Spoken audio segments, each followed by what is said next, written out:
7 times footy fans got their way as Sports Direct signs are axed at Newcastle. Football is nothing without the fans. Or, at least, that was the collective message as football as we knew it was challenged by the European Super League, which threatened to change the face of competitive football. You would be forgiven for thinking the quote originated from there, but it was Celtic legend Jock Stein who first put the fans at the forefront. The quote has been twisted down the years, by Stein did once say, "Without fans who pay at the turnstile, football is nothing." Sometimes we are inclined to forget that. The only chance of bringing them into stadiums is if they are entertained by what happens on the football field. And with that in mind, Daily Star Sport is looking at 7 times football fans got their way. One of the overriding memories from Mike Ashley's spell as the chairman of Newcastle United is when he renamed St James Park to the Sports Direct Arena. The change was only ever meant to be temporary when it was first changed in 2008, but it took 4 years for St James Park to return.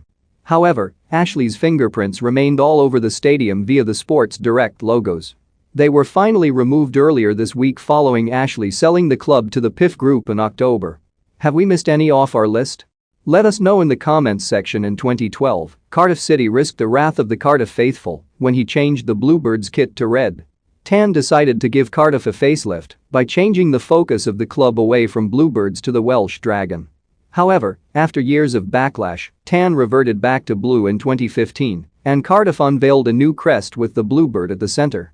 "I made a mistake by changing the color, and I've reverted back to blue. I made a mistake, and I rectified it. There will be no more tinkering with the colors," Tan later admitted. In the early 2010s, when Hull City were still a Premier League side, club executives took the bold decision to attempt to rebrand the club. Hull City no more, instead the Yorkshire side would be known as Hull Tigers, to the chagrin of the Tigers fans. Hull fans set up the supporter group City Till I Die, while Asim Allam, Hull's owner and the man behind the name change, insisted that other clubs would follow suit and he'd change Manchester City to Manchester Hunters. Due to the fan backlash, the FA rejected the notion, but Allam threatened to take the case to cause and quipped, "I have never been a football fan. I am still not a football fan. I am a community fan." When Leeds United presented their new badge, it was branded as the worst in football history. Leeds aren't averse to a badge change, but the proposed crest featuring the Leeds salad had crossed the line.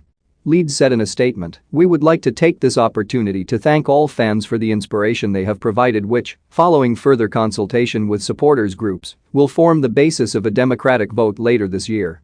We look forward to our loyal and passionate fans selecting a crest that will proudly herald in the next 100 years." Last April, the European Super League was officially announced after decades of rumors.